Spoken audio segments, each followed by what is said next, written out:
Welcome to the Creating's Eventing podcast. And listeners, we have a post-Adelaide interview for you today. And I'm really, really excited about this one. It's with none other than the only rider to finish on their dressage score at Adelaide 5-star and the lady who placed third on her ride Humble Glory. Sophia Hill, welcome to the podcast. Thank you. So happy to be here today to have a chat with you. Now, it's not your first time on the show because we had you on for the Wandin review show where you won there, which was incredible. And your 2023 is turning out to be very, very good. But before we get stuck into your results, I just want to have a bit of a chat about Adelaide because it was a bit different this year compared to other years. We haven't had an Adelaide 5-star since 2019. So it's been a long old wait. And I know you've not been to Adelaide in the 5-star before, but you've been before in the 4-star and the 3-star. What was it like coming back to Adelaide after that break? It was a long wait and it was very exciting to be back. I've been qualified for the 5-star since before it stopped running, like before the 3 years off. So I've been waiting to go. And I think it was back and better than ever. There were record crowds.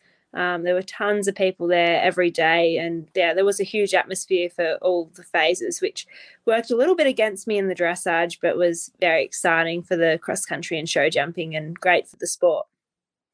And actually, it was a bit different as well because Adelaide took place, as we know, in April this year, and it's normally in November. How did that compare for you as a rider? Because I know you've been there before in the 4-star, you've never been there in the 5-star, but how did that feel going in April rather than November? I guess it's a little strange because we get in the habit of it being at a certain place in our calendar, so it was different, but we still had quite a good lead up of events to it in the early part of the year, at least here in Victoria we did, and the ground was better than ever. So I think often in November it could be a little bit hard, and it was absolutely perfect in April. At least this year it was fantastic. So I think it worked out really well. That's good to hear because sometimes a big change like that can be a bit unnerving because you don't know what to expect, like you say, where you're so used to it being in November. Now, moving on to your performance at Adelaide, because it was your first 5-star. What were your expectations coming into your first 5-star? Because like we said, you had an amazing prep winning Wandin, but did you expect for a fantastic result or were you just going to enjoy and see what happens? I guess I'd had a very good lead up, and I think my expectations now were different to if I had have gone 3 years ago. So I was just hoping to do the best I could in all the phases. I knew that Huey, my horse, was very capable of jumping double clear, so that was definitely my goal. I was really hoping to be able to do that, and I wanted to be able to produce, as good a dressage test as we could. And so that was a little disappointing because the atmosphere really got the better of him, and he was quite difficult in that phase. But he well and truly made up for it in the jumping. And yeah, when I walked the 5-star cross country course, obviously I was expecting it was going to be a step up from what I'd done before, but it all looked really doable when I walked it, and he was fantastic out on course, and it actually didn't feel too hard, which was really fantastic. And yeah, he gave me a fantastic ride around. And actually, on the point of dressage, I know it wasn't the score you wanted because your scores have been getting lower and lower recently. You've worked really hard on your dressage. But don't you find it quite exciting that you came third at your first 5-star with a dressage score that wasn't ideal compared to normal?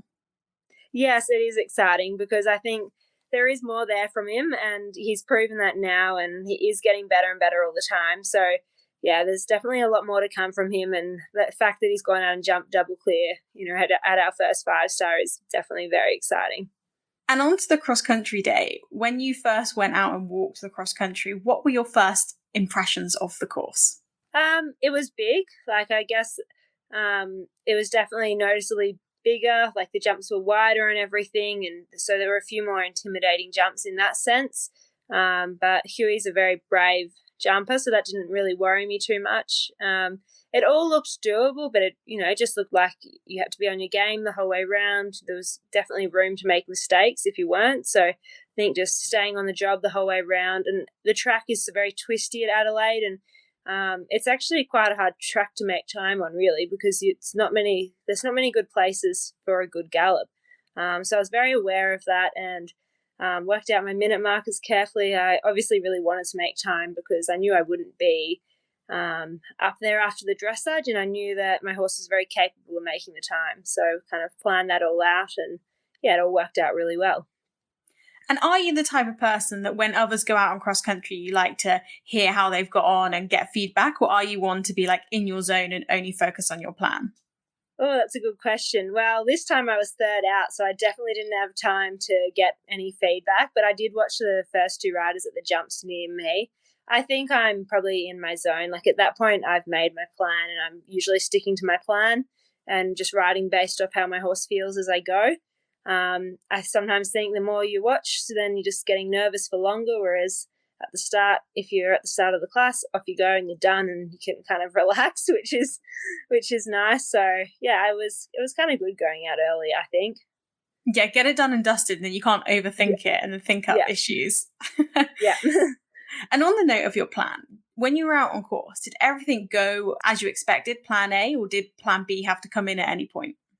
Everything rode to plan A in terms of stridings, although the line at 6ABC wasn't as easy as I thought to get there. And it was a 4 and 3, and I got the 4 really well. And as I jumped the B, he kind of landed a lot further to the right than I expected. But he was very honest and he turned really well, and I managed to get to the C fine. That was the only thing that was like, even though I got the striding, it was different to how I expected it to be. And other than that, everything really rode pretty much to my plan, which was really good. Like he suddenly gave me a fantastic feeling out there. That's great when it all goes to plan, because it's not very often you can go cross country and think, well, that actually went how I thought it was going to go. Yeah, exactly. And we talked about the record crowds. There was so many people that turned up, which is so fantastic to have the event supported like that. On cross country day, did that affect him at all in a good way or a bad way? Because I know it unfortunately upset your dressage, but on the cross country, seeing all those people there, how did that feel? It was quite funny because in the dressage, I think the crowd put him into cross-country mode. He went down the long sides of the arena for the extended canter and thought he could, get a gallop up. Cross-country, though, yeah, it doesn't affect him at all, I think, because he's moving forward and he has a job to do. Obviously, when you come down to places like the lake and there's a heap of people there, I guess when he first sees it, like, they all back off a little bit, but he never really slowing down that much. And in a way, that's just to your advantage because you need to slow down for the jumps anyway. So he's definitely a different horse at coping with the crowds when he's jumping to in the dressage.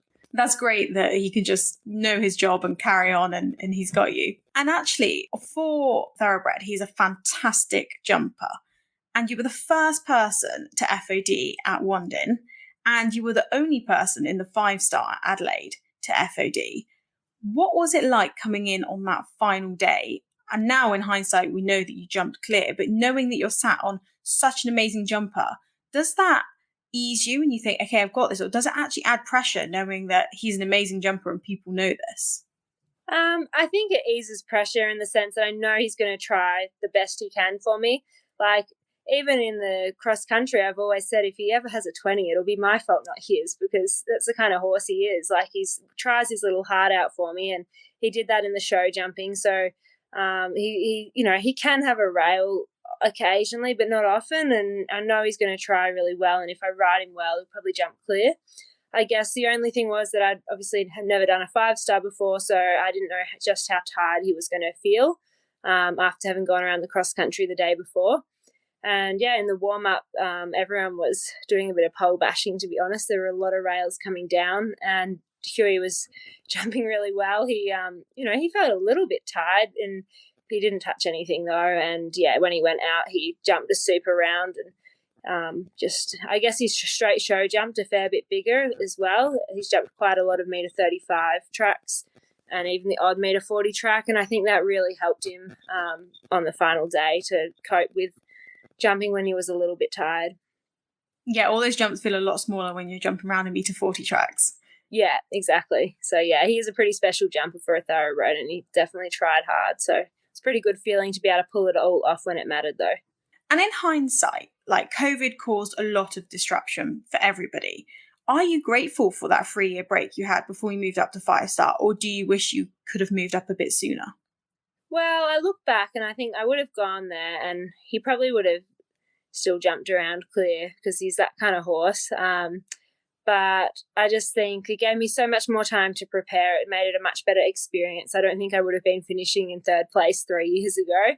And we had a very smooth cross country round, like, I can't quite believe I did 5-star and it didn't feel that hard, really, because he was just so good out there. And I think that, yeah, all these, like, this time and extra preparation has really been a positive thing for both of us. And you're such an exciting combination. What is next for you guys and your future plans? Because I'm sure our listeners are going to be following you because we're all just so invested in your story now. Well, in the short term, he's going to have a little break after this, obviously, just a bit of a letdown. And then, yeah, we've kind of been talking about plans for next year. I'd always said I wanted to wait till our dressage was better before considering taking him overseas. But then I'm like, I've got a horse that can, has just shown he can jump double clear in a 5-star, and it would be pretty cool to go and take on some bigger tracks. And, who knows when I'll have, when and if you're ever going to get a 5-star horse again that sound like they're not easy to produce through the levels and they can get injured along the way. So I guess it's definitely something we're considering, whether we do, this time next year, perhaps aim him at badminton or something like that. But yeah, certainly very early stages of that idea taking place. So we'll just see how we go, I think. If you do make your way over to badminton, I know us Brits are going to be so excited to see you here, honestly. Thank you so much for coming on the show and sharing your Adelaide story, because it was what I think is a dreamy first 5-star for you. But congratulations and thank you for coming on and talking to us. Thank you so much.